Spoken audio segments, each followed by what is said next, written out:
E dentro desse ser igreja, né, há um livro, então, escrito pelo pastor Mark Dever, onde ele fala sobre algumas marcas essenciais, né, de uma igreja saudável.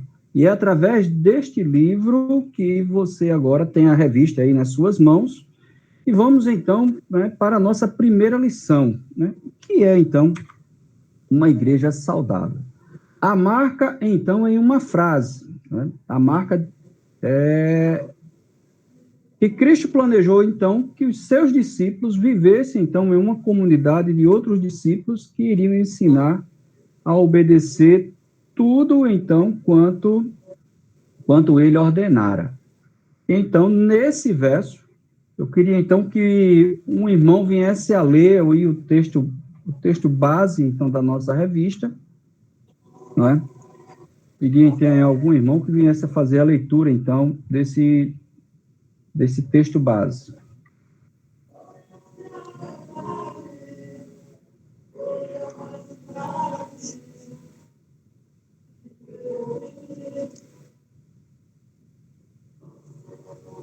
Alguém?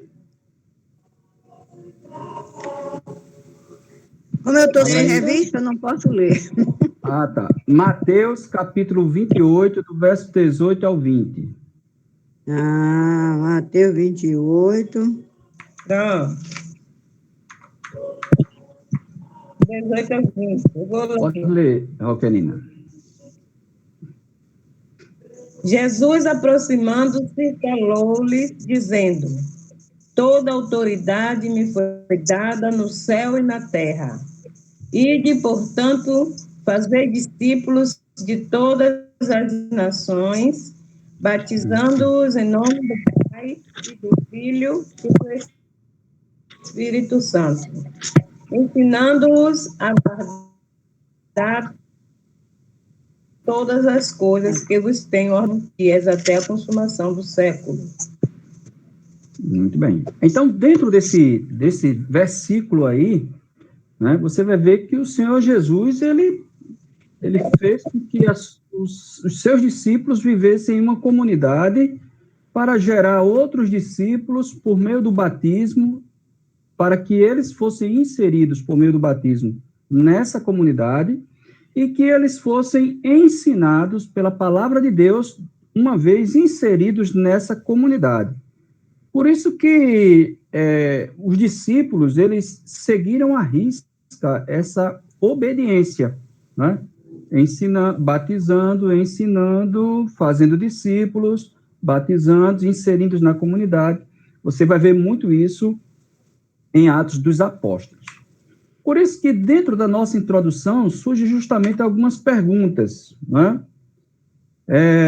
Como homens e mulheres influenciados pelo individualismo e pelo consumismo veem a igreja?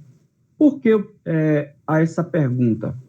Porque nos dias de hoje as pessoas têm uma ideia errada do que é a igreja, né? Porque uma vez que você é influenciado pelo individualismo, né, a definição de viver em comunhão, né, vai chocar com a vida individual que você tem.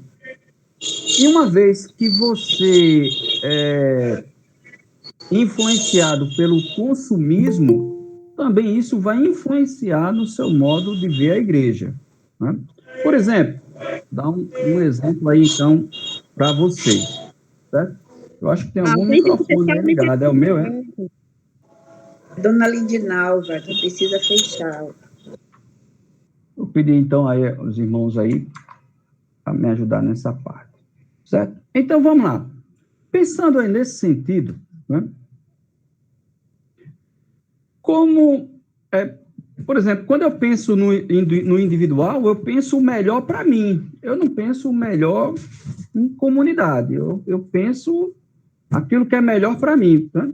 Vou lhes dar um exemplo. Eu quero procurar uma igreja que venha satisfazer os meus anseios, as minhas vidas, os meus pensamentos, e uma igreja na qual eu possa consumir o que ela tem. Por exemplo, eu vou para essa igreja se ela tem berçário, essa igreja ela tem estacionamento, essa igreja tem ar-condicionado, essa igreja ela tem cadeiras confortáveis,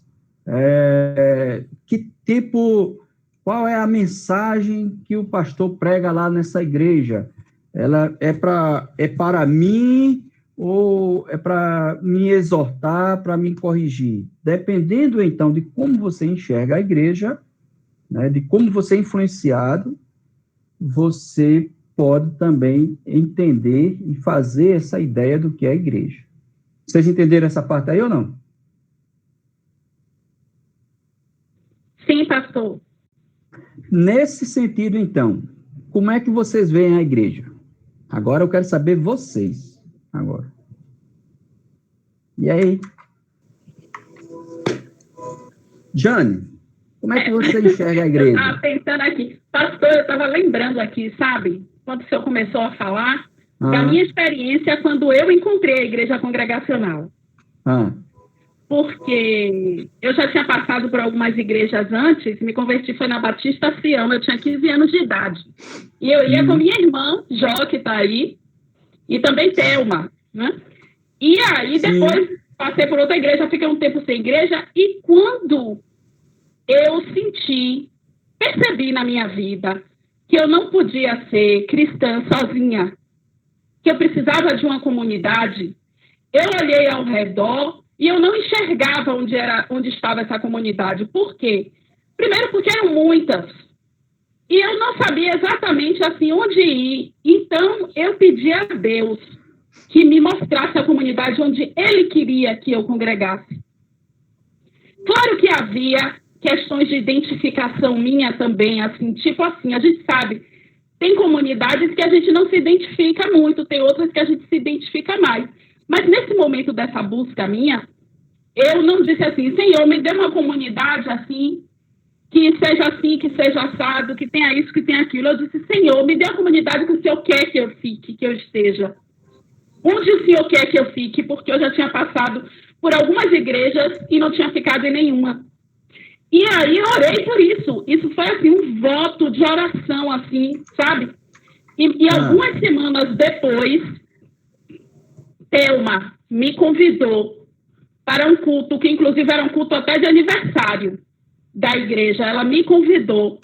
E aí, quando Thelma me convidou, na hora eu senti que era a resposta de Deus, assim, eu disse, Senhor, então essa igreja, eu nunca tinha ido na congregacional.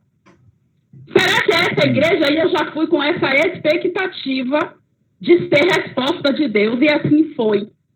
Então, pastor, quando a gente, como achar uma igreja?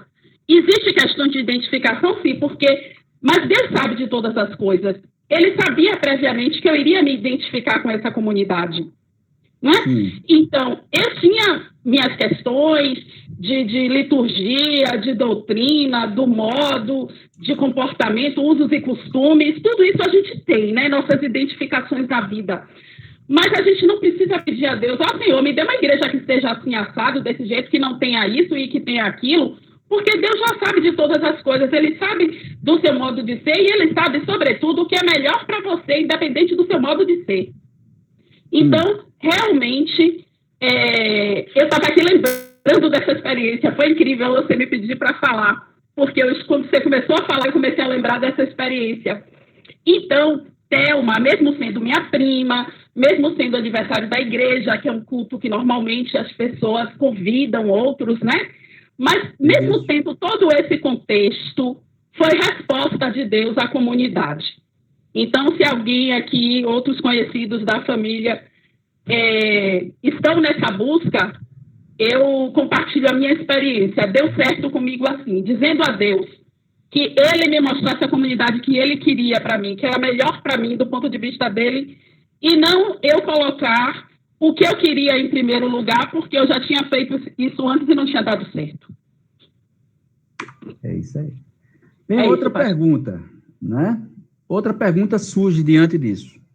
Como pessoas influenciadas, por exemplo, por fobia de comprometimento com instituições, veem também a igreja? Né? Por quê? tem aquelas pessoas que elas querem a igreja, mas elas não querem se comprometer. E aí elas olham, por exemplo, olham para mim, olham para Laércio, olham para a Denise, né, olha para o irmão Daniel, aí começa a pensar, né, dizendo assim, rapaz, ó, essas pessoas são tão comprometidas com a igreja local, porque eu quero uma igreja, mas eu não quero me comprometer com elas, né? Eu não quero criar vínculos, eu não quero fazer parte do hall de membros da igreja, eu não quero me submeter à eclesiologia da igreja, essa forma de doutrina, essa forma de governo e tal. Então, nesse sentido, né, para vocês, então, né, de que maneira, então, né, essas pessoas veem a igreja? E aí? Nosso aniversariante, cadê? Tá aí?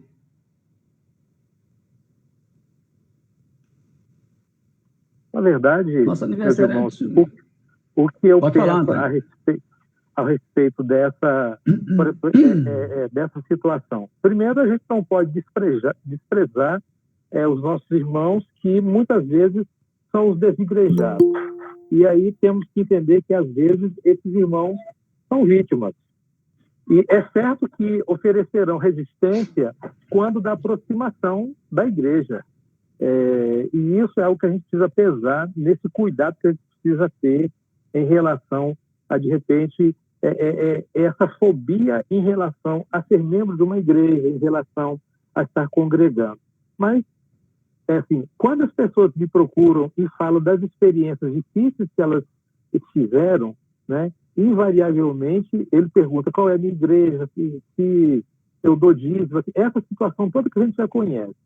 Mas eu acho que a gente tem que receber com amor, com carinho. A gente não pode apontar para a nossa igreja, a gente precisa continuar a apontar para Cristo, acima de tudo. E aí, na medida em que a gente for ganhando a confiança dessa pessoa, a gente, meu irmão, vamos ter um aniversário lá da minha igreja, ou tem um encontro de oração que a gente realiza, e aí a gente precisa fomentar esse desejo, essa necessidade de congregar.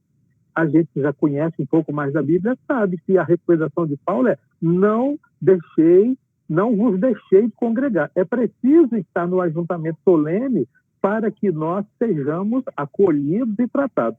E eu quero dar um exemplo, pastor. Os dias que eu tenho passado têm sido dias difíceis, eu tenho compartilhado com os irmãos a respeito disso, e a igreja, mesmo distante, tem cuidado. Então, eu entendo que a igreja é um lugar que nós vamos, doentes, enfermos, pecadores, à busca do Senhor, mas eu entendo que o cuidado com os irmãos, o cuidado com o pastor, com a família dele, com os oficiais e com os líderes, com cada um da igreja, é um papel que nós precisamos tomar para a gente. Responsabilidade de ligar, de se inteirar, de se informar, etc, etc. Então, eu percebo que, muito mais do que participar do hall de membros, muito mais do que um manifesto institucional da igreja, é preciso esse compromisso, esse comprometimento uns para com os outros. E muitas vezes nós achamos que é só função do pastor, nós achamos que é só função dos oficiais, mas cada irmão é responsável pelo outro irmão. E hoje em dia, pastor e irmãos, né, que estão na classe, a gente percebe que hoje em dia a gente não usa mais aparelho telefônico para ligar para ninguém. E eu tenho acompanhado alguns missionários aí da nossa região que estão se sentindo abandonados, porque não tem ninguém que cuide deles, não tem ninguém que ligue para eles, não tem alguém que traga uma palavra para eles de consolo, de conforto. Então, eu acho que, acima de tudo, a igreja precisa ser um lugar de tratamento, onde a gente consiga tratar do outro, porque é o amor de Cristo, né, que nos constrange a fazer esse tipo de acompanhamento e esse tipo de solicitação, que muitas vezes são demandas internas dos próprios irmãos da igreja. Outra pergunta.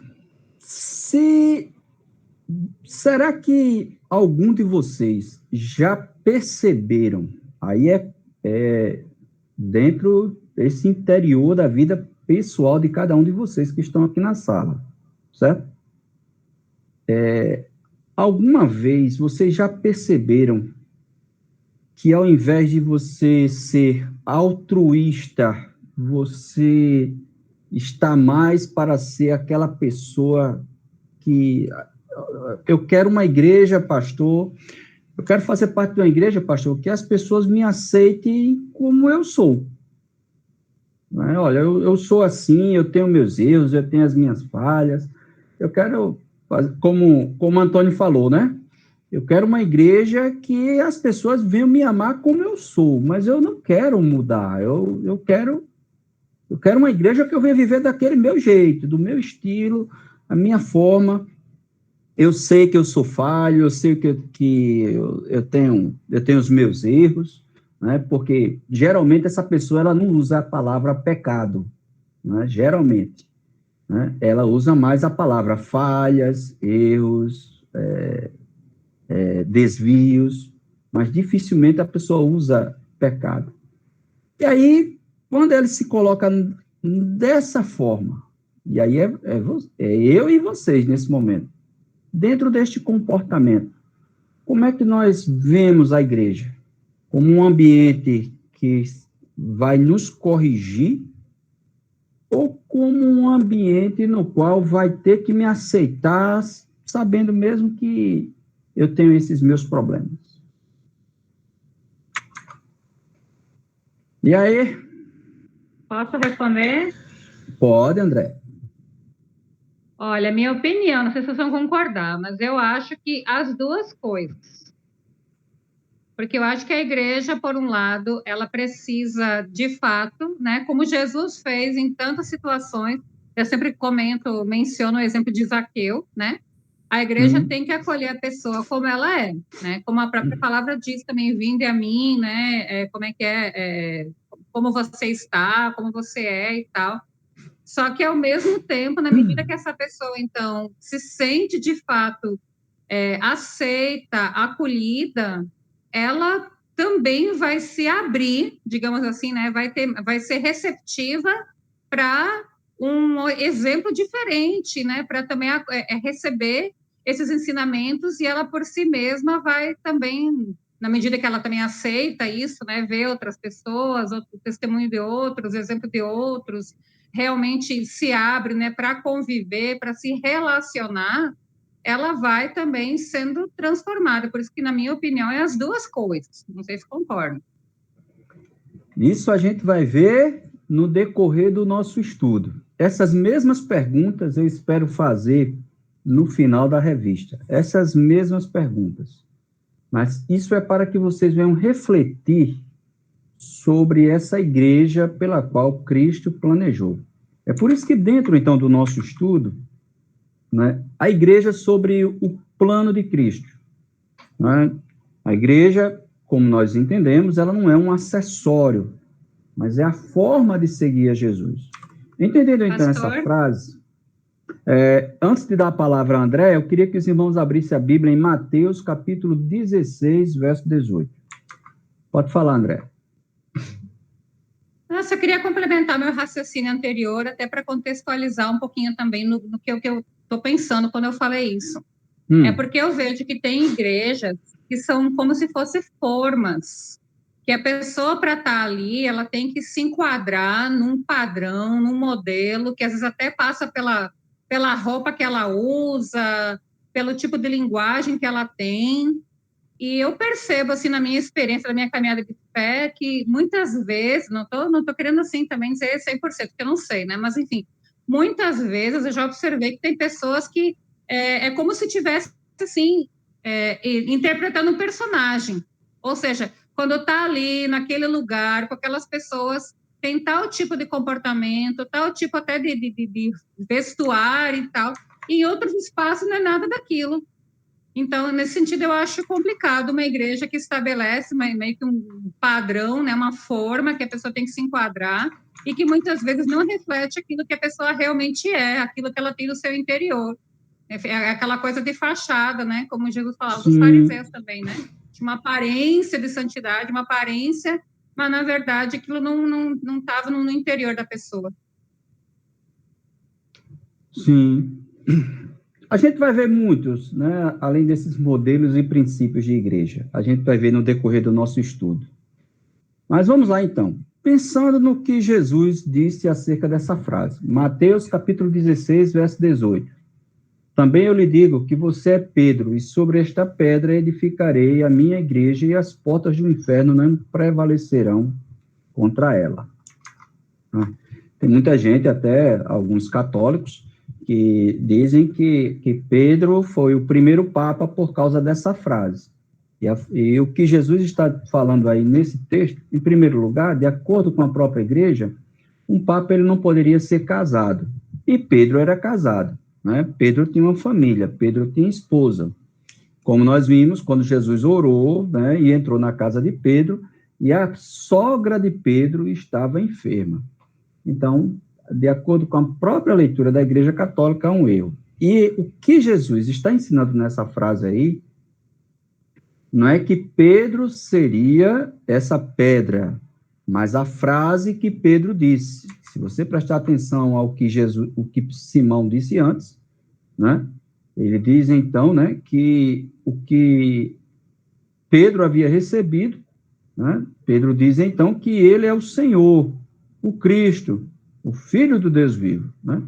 E ele vai dizer, ó, bem-aventurado é você, Simão, porque não foi, né, ou seja, não foram homens que revelou isso a você, mas foi meu Pai que está no céu que revelou isso que você acabou de dizer. Por isso, né, eu edificarei a minha igreja sobre isso que você disse. Então, Cristo e já vimos isso em vários textos, como Cristo como a pedra fundamental, a pedra de esquina, a pedra que os construtores rejeitaram, essa veio a ser a pedra principal. Então, a pedra da igreja, a pedra do fundamento, é Cristo Jesus. E é nesse fundamento que Jesus está edificando a sua igreja.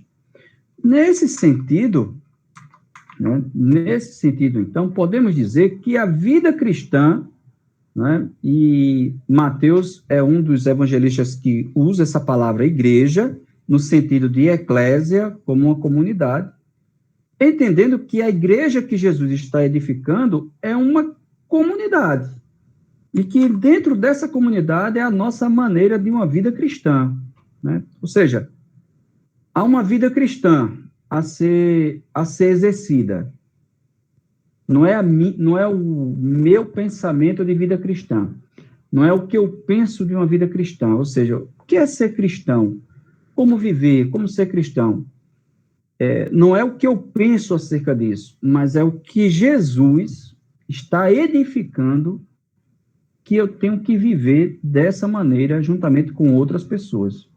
E Cristo está edificando a sua igreja, né? Na grande comissão, o que foi que ele fez? O Senhor Jesus, ele deu uma ordem, né? Vimos isso aí do início da nossa aula. Jesus está edificando a sua igreja e deu uma ordem aos seus discípulos de que maneira eles deveriam se comportar na edificação dessa igreja, né? Ou seja, Jesus orientou, então, os discípulos, né, a não viverem desarraigados, né, e sim debaixo de quê? Do ensino apostólico, aprendendo a obedecer tudo quanto Jesus havia ordenado.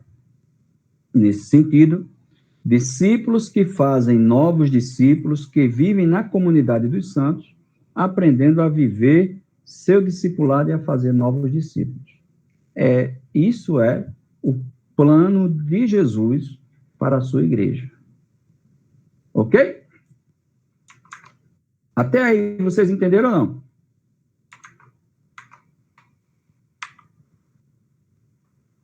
Sim. Entenderam mesmo? Ok. Ok? Então, vamos lá. Pergunta, então. Diante do padrão do Novo Testamento, você vai ver que esse é o padrão. Jesus disse que edificar a sua igreja, Cristo é o fundamento da igreja, os discípulos ensinavam a obediência por meio de Cristo Jesus, como modelo, como referência. Atos dos Apóstolos, no Pentecostes, Pedro pregou sobre Cristo Jesus, né? A palavra de Deus crescia, as pessoas se convertiam. Então, nesse padrão, então, do Novo Testamento, é normal, irmãos, um cristão não se unir a uma igreja local? E aí? Acho que não. Porque como é que você vai viver a igreja, vai viver Cristo, se você não tem uma igreja, se você vive fora da comunidade de Cristo? É a pessoa querer viver e continuar vivendo como ele sempre viveu. Então, como é que ele é convertido, salvo, busca o reino de Deus, se ele não quer conviver dentro do reino de Deus, na comunhão dos santos, na comunhão dos irmãos? Então, como é que é isso? Ele quer viver individual, o evangelho de Cristo? Lá em Atos, você vai ver que aquelas 3.000 almas que se converteram, elas foram inseridas na comunidade cristã, na igreja. Havia uma igreja local ali, então, em Jerusalém, né? Por mais que alguns venham ter uma ideia diferente do que é ser igreja, né? Por isso que é difícil. Né? É difícil, diante desse padrão do Novo Testamento, alguma pessoa dizer assim, não, rapaz, ó, eu sou crente, mas eu não quero procurar uma igreja local para me unir a ela. Outra pergunta também que surge. Eu queria pedir aí a Nego. Nego tá por aí? Sim. Pedir para abrir em Hebreus, capítulo 10, verso 19 ao 27.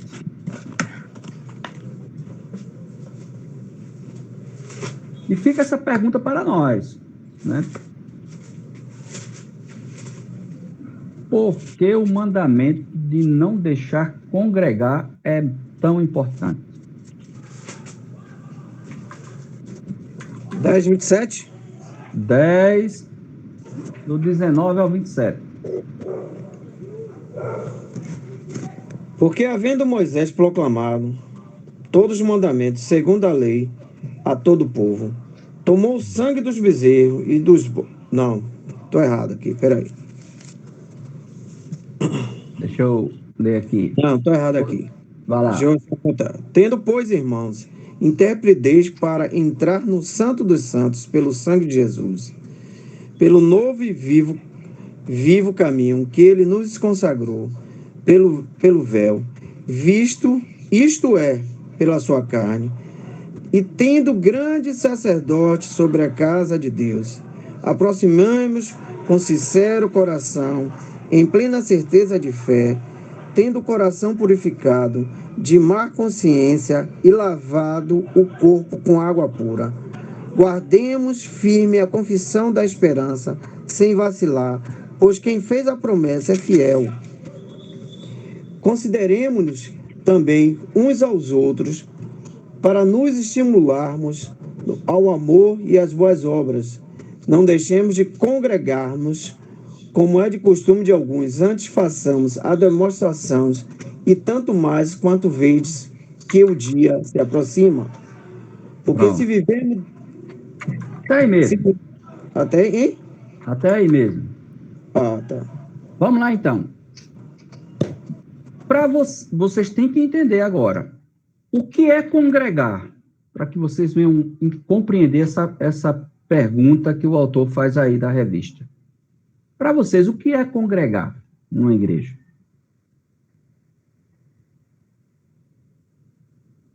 Ninguém? Denise? Bem, congregar para mim é estar junto com os irmãos, com a mesma ideia, com o mesmo compromisso, de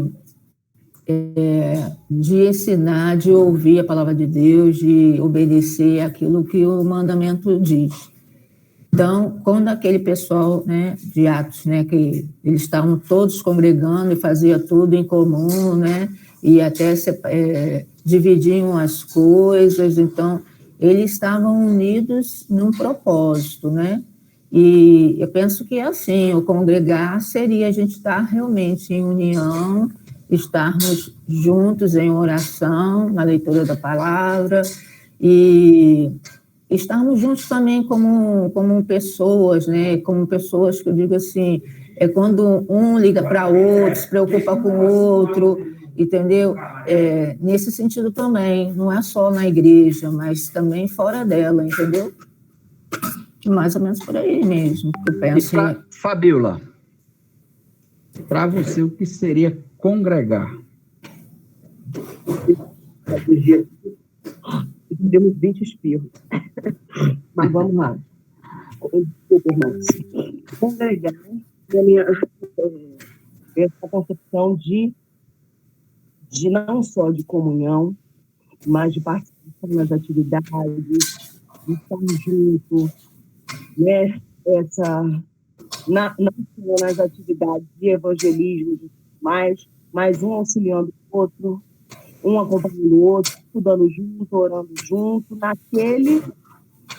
só naquele espaço físico, mas da instituição, mas na vida de modo geral. Mas eu penso que o verbo congregar está mais relacionado a estar ali na comunidade, exercendo as funções juntos.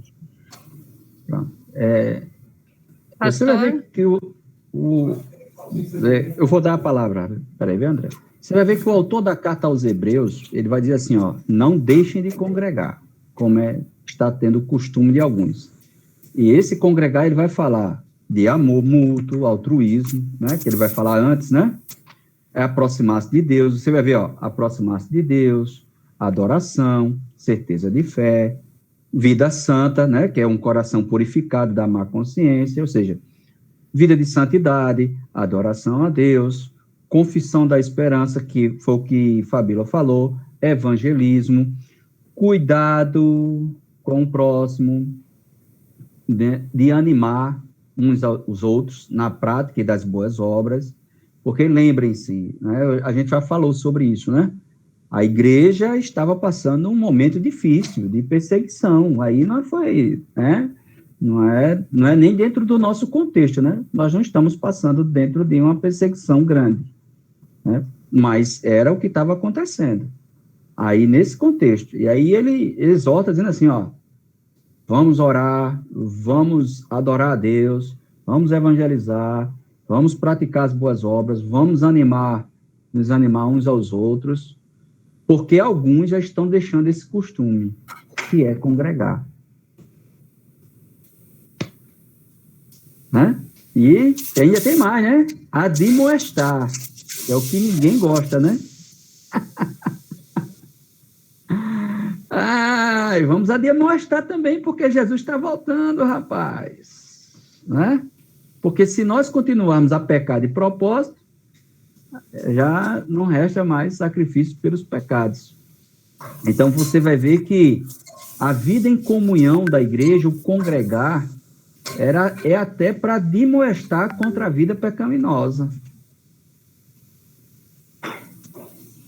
Então, você vai ver que não é só eu te amo, irmão, irmão, tal. A gente vai ver muito isso dentro da nossa lição, né? Nossa lição a gente vai ver muito mais coisas acerca disso. É só uma introdução da revista para que vocês entendam que esse congregar talvez venha mexer muito com os nossos alicerces que nós temos acerca do congregar, né, do que é ser igreja. Pode falar, André. Não, minha fala já foi contemplada aí com o que se falaram. É isso aí. Tá.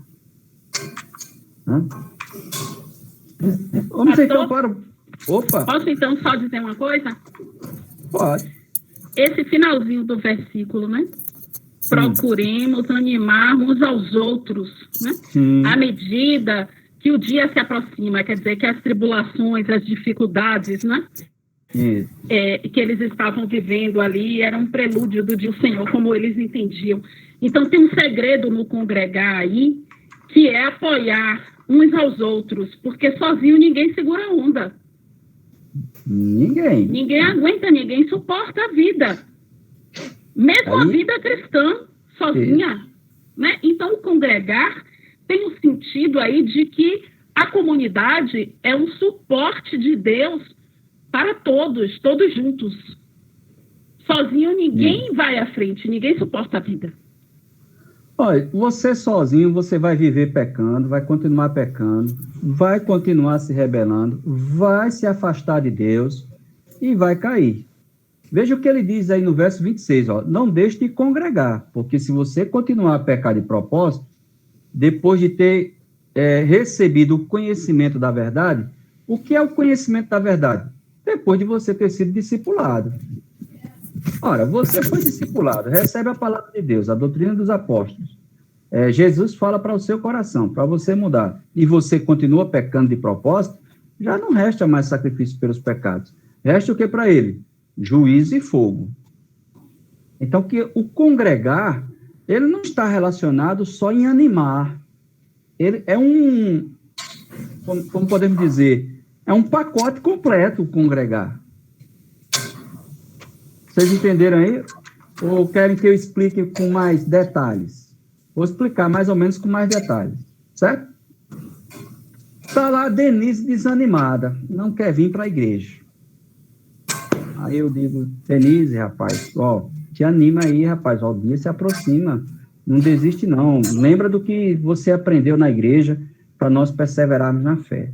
Mas aí já tem o irmão Daniel numa vida de pecado. Estou dando um exemplo, viu, irmão Daniel? Está lá o irmão Daniel com a vida de pecado, cometendo adultério, e aí eu chego para ele e digo, olha, irmão Daniel, o irmão já aprendeu no discipulado que essa vida que o seu irmão está vivendo aí de pecado, o irmão tem que abandonar, porque isso não condiz com a palavra de Deus, o irmão viver em adultério, né? Aí está lá Andréia brigando com Fabíola, discutindo o tempo todo. Aí eu vou lá e digo, ó, Andréia, é o seguinte, você tem que aprender a perdoar a Fabíola, porque a Bíblia diz que nós devemos suportar uns aos outros, nós devemos continuar uns aos outros, porque é o que Jesus nos ensinou, suportar-vos uns aos outros no amor de Cristo. Esses atos é congregar. Entenderam agora ou não? Sim, pastor, pode prosseguir. Né? Então, são esses atos aí que é congregar. A questão agora é, qual é a igreja, pastor, que vai me animar, que eu vou ter uma vida de adoração, que eu vou ver uma vida de evangelismo, uma igreja que vai me corrigir nas minhas faltas, uma igreja que vai me animar, uma igreja na qual eu vou ter a sã doutrina da palavra de Deus para a minha vida, né? E aí o pastor Mark Dever, ele vai falar um pouco nesse sentido, o que é, então, uma igreja saudável. Dentro desse princípio, então, irmãos, ele vai falar, em primeiro lugar, sobre o que é a Igreja Universal. Não é do Edir Macedo, não, viu? De acordo com a palavra de Deus, a Igreja Universal, ela é composta de todos os eleitos, de todos os tempos e em todos os lugares. Ou seja, só Deus conhece as pessoas que estão nessa igreja. Certo? Está lá, a igreja lá do outro lado do mundo, mas faz parte do corpo de Cristo, porque confessa o seu nome, passaram pelo batismo. Tem igreja lá em Angola, tem igreja nos Estados Unidos, tem igreja na China, tem igreja na janela 10/40 da igreja perseguida, né? É igreja, tem pessoas, por isso que diz, quando Jesus disse que um dia virá para todos os povos e línguas, né, adorarão diante do Cordeiro. Então, quando nós entendemos a igreja universal, é essa igreja que Jesus está edificando. No entanto, o uso da palavra no Novo Testamento, quando você lê o Novo Testamento, você vai ver um sentido não de uma igreja universal, mas de igrejas locais. Como, por exemplo, as 7 igrejas do Apocalipse.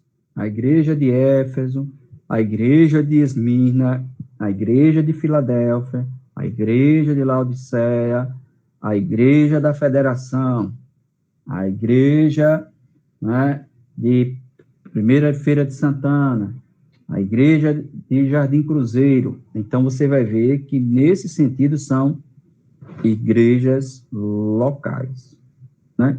Que se reúnem num local e tempo, né? Está ali, então, um grupo de membros arrolados àquela igreja. Você é de qual igreja? Eu sou da igreja de Filadélfia. E você, rapaz, eu sou da igreja de Laodiceia. Sou nem frio, nem quente. Não sei nem o que eu sou, mas estou lá na igreja e está tudo bem. Rapaz, eu sou da igreja de Esmina. Rapaz, que bênção. Né? Vai ter uma pedrinha branca por aí. E por aí vai. Além, então, de uma igreja universal e igrejas locais, como nós vimos, existe também igrejas conhecidas, então, que faz essa distinção entre igrejas verdadeiras, né? A Reforma Protestante, ela começou a colocar essa distinção entre uma igreja verdadeira e igrejas falsas, surgindo, então, de igrejas locais. Como determinar isso, pastor?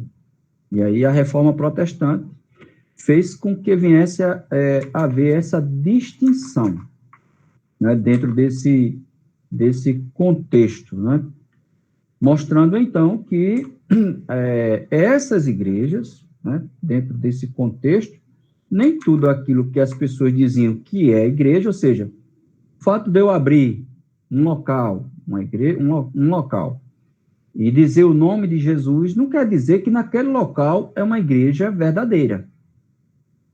Até aí, vocês concordam comigo ou não? Sim, pastor. Pronto, então, vamos lá. O fato de, pastor está lá falando o nome de Jesus, mas será que aquela igreja local, ela é uma igreja verdadeira ou uma igreja falsa? Como fazer essa distinção? Né? E aí, dentro, então, dessas igrejas falsas, surgiu uma outra designação, que esses herdeiros, então, né, começaram a fazer uma outra distinção, que é que dentro das igrejas, dentro de uma igreja verdadeira, existe também uma igreja que ela pode ser verdadeira, mas é uma igreja que ela não é tão pura como deveria. Ou seja, é uma igreja como se ela falasse o nome de Jesus, mas ela não vivesse o que Jesus ensina. E aí vocês sabem, por exemplo, Laodiceia, né? A igreja de Laodiceia, lá em Apocalipse. O que é que Jesus diz?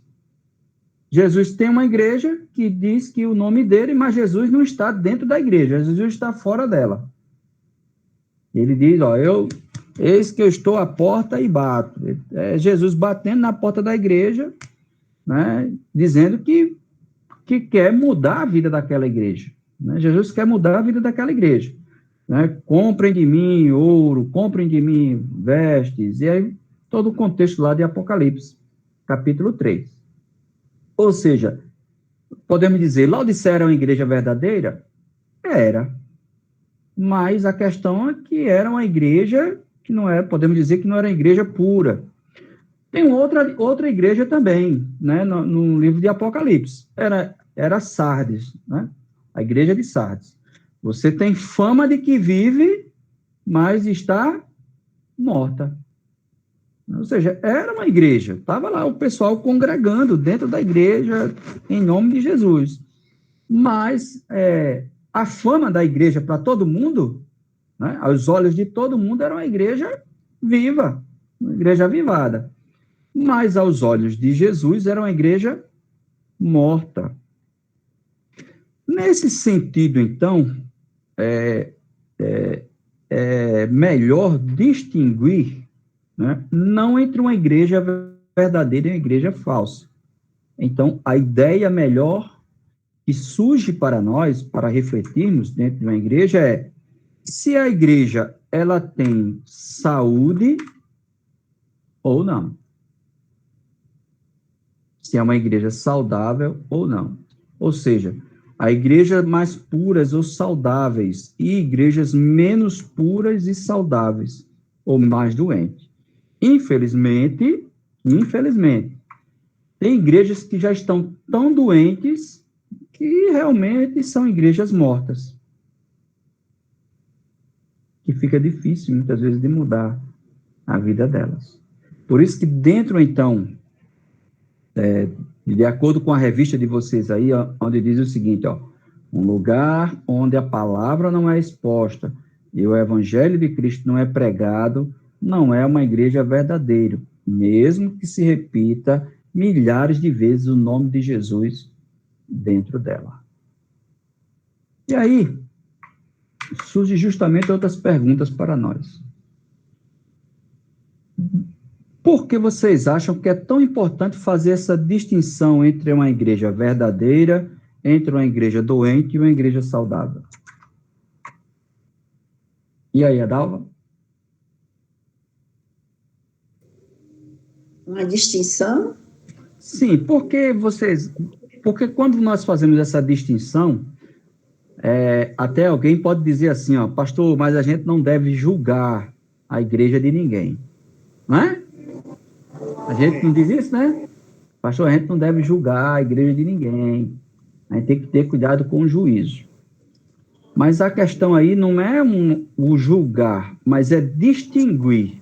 Eu quero congregar numa igreja, mas eu quero congregar numa igreja que ela venha a ser uma igreja verdadeira, eu tenho que fazer essa distinção de uma igreja morta, de uma igreja falsa, de uma igreja saudável. Nesse sentido. Por que é importante eu fazer essa distinção?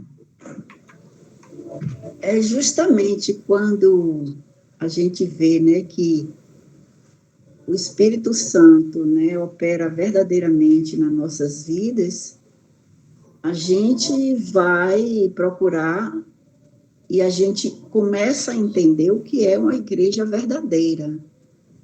Né? E justamente quando eu comecei, né, a congregar, eu comecei logo na igreja congregacional, depois eu fui em outras, mas isso me deu assim uma base do que é, né, a igreja que prega a palavra, né?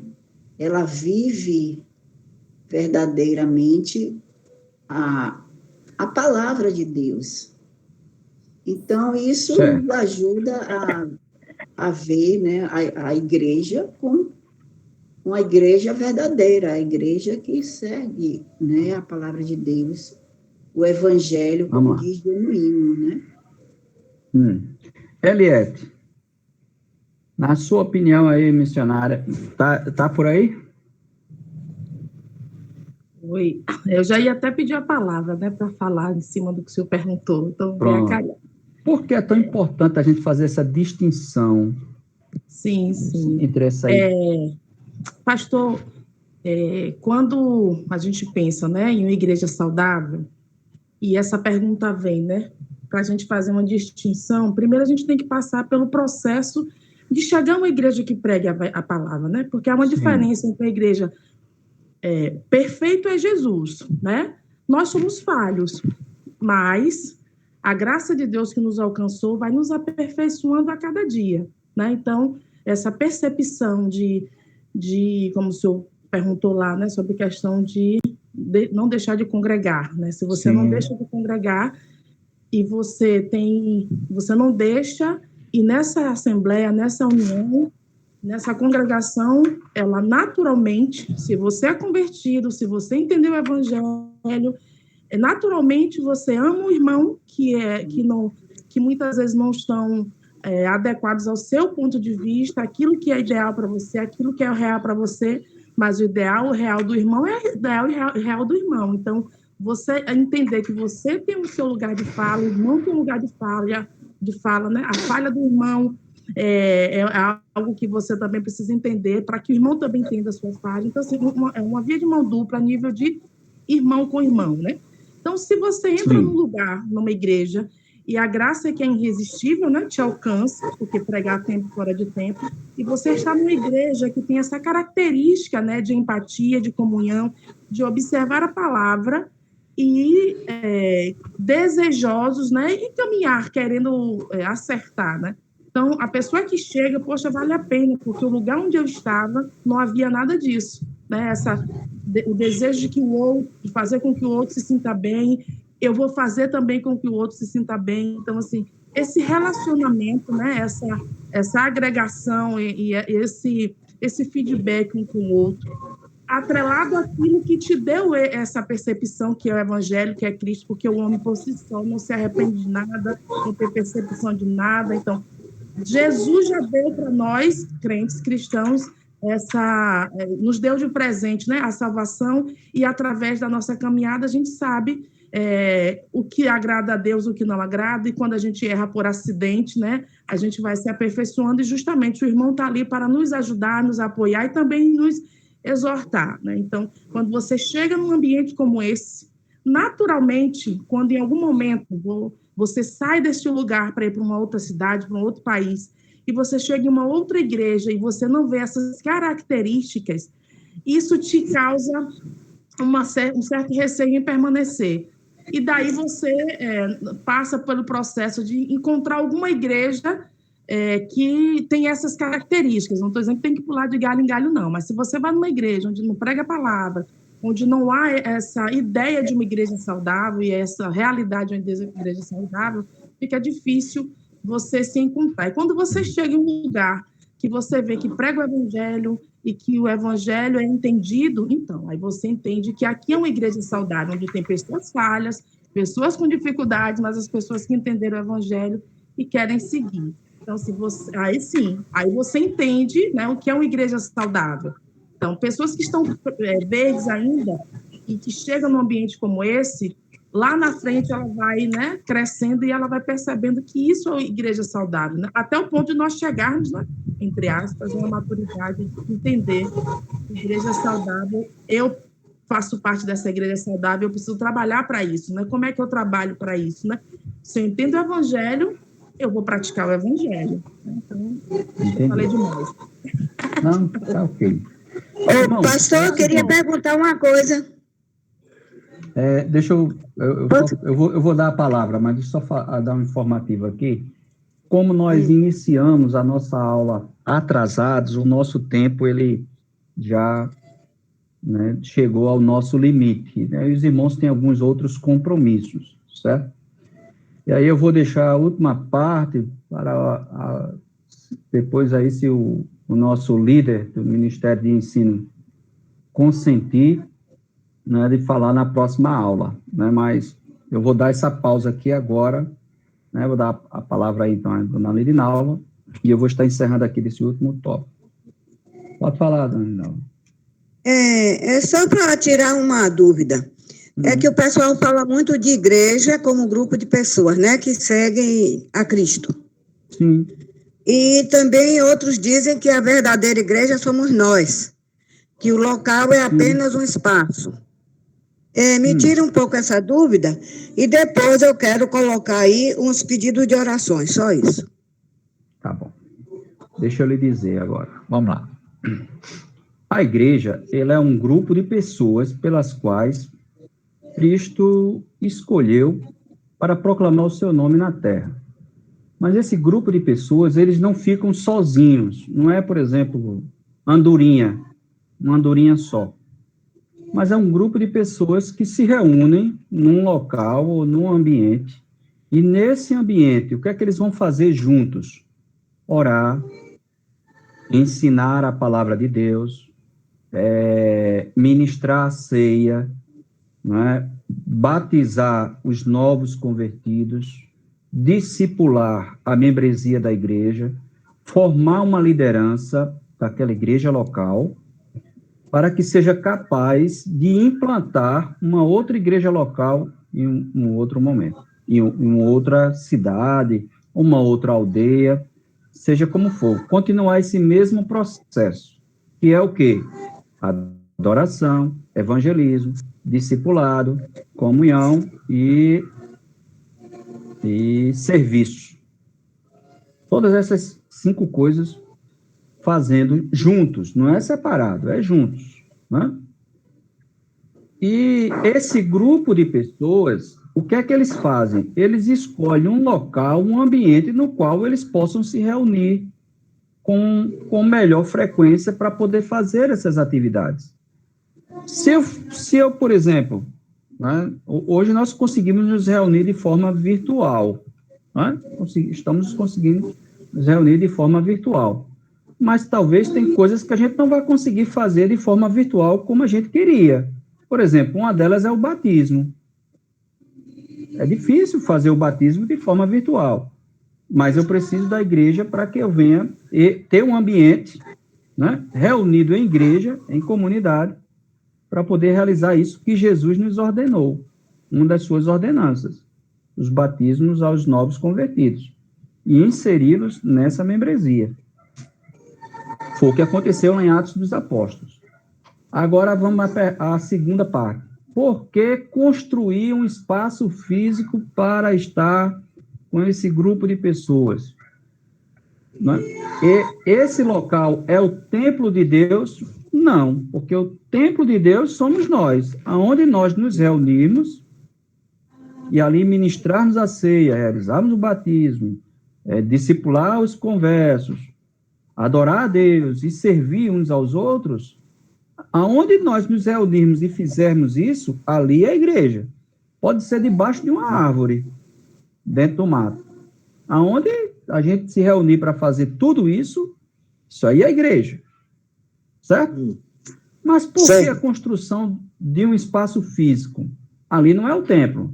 Ali é um local que nós entendemos que podemos construir para fazermos isso de uma forma melhor para cada um de nós, né? Ou seja, uma maneira melhor de animar, uma maneira melhor de discipular, uma maneira melhor de servir, né? Eu não posso dar um exemplo, por exemplo, eu não posso dar um exemplo de outras igrejas, eu posso dar o exemplo da nossa igreja.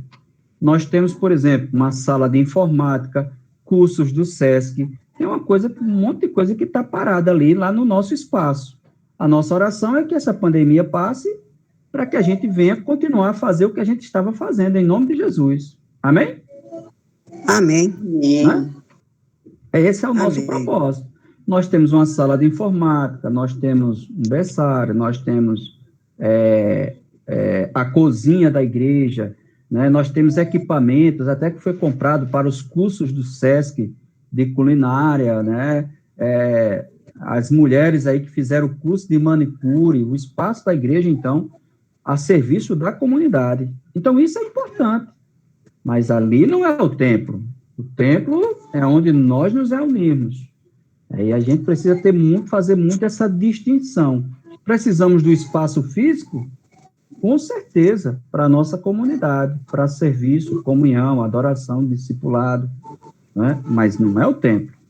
Porque o templo hoje somos nós, né? Entendi. Onde Cristo está da sua igreja. Certo? Certíssimo. Ok? Ok. Posso passar minhas orações agora? O senhor entrega meu pacote aí ao senhor.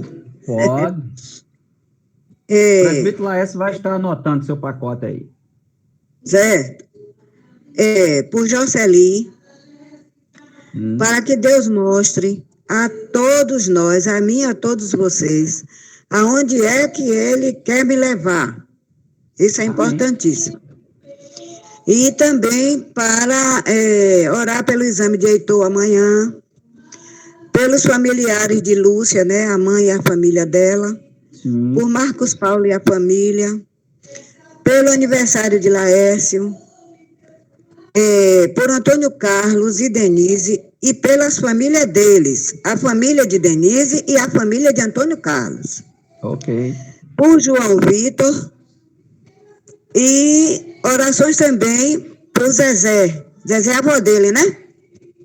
Tá aí do lado dele ali. Isso. E que Deus abençoe Denise. Deus lhe abençoe e lhe guarde, viu, Denise? Agora, eu só quero, para encerrar, saber... Amém, dona Lidinal. Vitor tem mãe? Tem.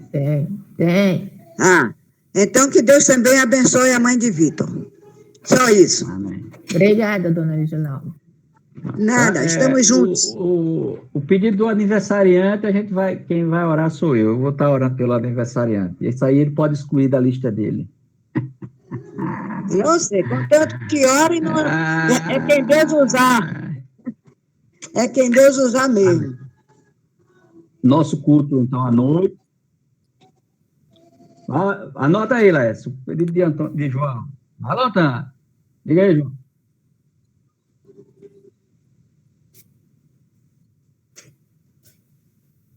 Misericórdia.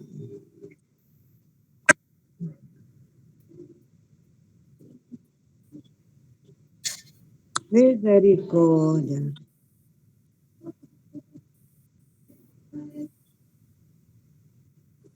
Ok.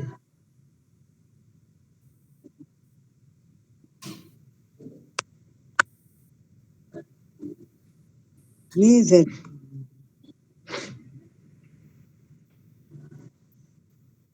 Ei.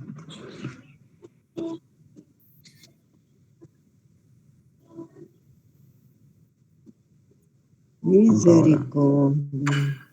Como é o nome da mãe de João Lucas? Vai orar por ela, né? Para ela não fazer bobagem. Vamos orar. Sabe o nome da mãe de João Lucas? Ah, tudo bem. Tudo bem, a gente ora por ela assim mesmo. Vamos orar. Meu Deus, te rendemos para esse domingo, Senhor, por estarmos aqui mais uma vez, aprendendo a tua palavra, aprendendo a tua igreja, Senhor, que possamos, Deus, ter consciência da vontade do teu querer, e na vida da tua igreja, Deus,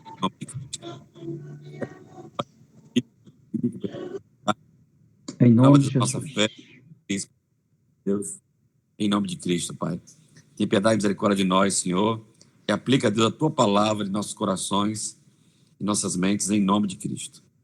Também, Senhor, em nome de Cristo, te peço, Senhor, pela vida da Jocely, Senhor, abençoe a guarda, Deus, em tuas mãos, provê sua necessidade, visita também o Heitor, Senhor, o exame que ele precisa fazer, Pai, em nome de Jesus. Restaura, Deus, em nome de Jesus, a irmã Lúcia, a sua família, Pai, visita a sua mãe, se for da tua vontade, Deus, a cura e restaura em nome de Jesus, em nome de a sua Jesus. família, sole a sua viagem, meu Deus, para Quixaramubim, Deus, em nome de Cristo, repreenda teus embaraços, aguarda, que ela chegue bem em segurança, alivia, Deus, de todo contágio, Deus, dessa doença maldita, Pai, em nome de Cristo, Senhor. Abençoa, Deus, a Max Paula, abençoa, Deus, esposa, meu Deus, seu filho, Deus, os guarda, Senhor, em nome de Cristo, nos abençoa o seu lar, repreendendo todo mal, em nome de Jesus. Também te damos graças por Antônio e Denise, Pai. Visita, Deus, as suas famílias, principalmente, Deus, de doce. Em nome de Jesus, Deus. Olha, Deus, de Antônio, Senhor. Consola o Antônio, Denise, Deus, em nome de Cristo. Em nome de Jesus, restaura, Deus, em nome de Jesus, para a tua honra e para a tua glória. Nos traga também de volta, meu Pai, embaixo da tua paz e segurança, Deus, em Cristo. Deus, em nome de Jesus. Pai, a sua mãe, no seu trabalho, aguarde todo mal, assim, todo contágio, toda enfermidade, em nome de Jesus. Toma, Pai, o João Vitor em tuas mãos, abençoa, o guarda, consola, o sustenta. Abençoa seu trabalho, seus estudos, Deus, em nome de Cristo. Tudo que ele faça é para a tua honra e para a tua glória, Senhor. Toda o seu esposo, o seu lar, repreendendo todo mal, Deus, em nome de Cristo. Que nos abençoe, nos guardando, Pai, em nome de Jesus. Em nome de Jesus, Senhor. Tem o Alessandro, Senhor, o síndico do seu prédio. Tem misericórdia dessa vida, Pai. Em nome de Jesus. Muitos, Deus. O salva, cura e restaura para salva, Deus, em nome de Jesus. Faz este milagre, Jesus. Glorifica o teu nome, Senhor, em nome de Cristo. Também visita, Deus, o João Lucas, Senhor, que está lá no internado, também com essa maldita doença. Tu és um Deus do impossível. Tu és um Deus soberano. Jesus, em nome de Cristo, visita esse jovem e o cura e restaura para a tua honra e para a tua glória, Pai. Visita a sua mãe, a consola e a sustenta, Senhor. Tem misericórdia dele. Em nome de Jesus. Pai, muito obrigado. Amém. Em nome de Jesus. Te abençoa. Amém. Tenha-se, nos traga logo mais essa noite para em nome de Jesus. Amém. Amém. Meu Deus, muito obrigado ao meu Pai amado pela vida do nosso presbítero Laércio, ao Senhor, em que o Senhor lhe concede mais um ano de vida, ó meu Deus, diante de tantas tragédias, diante de tanto sofrimento, diante de tantas coisas que nós temos visto durante estes anos. O Senhor tem protegido a vida do teu filho, tem guardado, tem livrado, tem cuidado e tem abençoado. Por isso, ó Deus, somos gratos pela vida dele conosco. Somos gratos ao Senhor porque a tua misericórdia realmente se tornou algo evidenciado na vida dele. Ele está vivo porque o Senhor cuidou dele. Não só dele, mas do seu lar. Ó Deus, diante das crises, o Senhor foi e está sendo o Deus da provisão. Continue a ser assim, ó Deus, na vida dele, na vida de cada um de nós. É assim que nós te oramos, te agradecemos, ó Deus, pela tua palavra, pela vida de ser igreja, mesmo de forma virtual, de forma remota. Não é, ó Deus, o ideal, mas diante dessa pandemia, o Senhor mesmo providenciou o meio de nos reunirmos e aprendermos a tua palavra, sabendo que será temporário, Senhor, sabendo que um dia nos reuniremos novamente, tomaremos um café da manhã, participaremos da nossa EBD em nossa igreja, no espaço que o Senhor ali consagrou para a edificação do teu povo. Amém. Nós te louvamos, ó Deus, por tudo. Obrigado, Senhor, em nome de Jesus. Amém. Amém. Amém. Amém. Amém, meus irmãos. Vai lá. E até Parabéns, Lala, parabéns, viu? Deus abençoe sua vida sempre. Vai ter carne assada hoje. Amém. Carne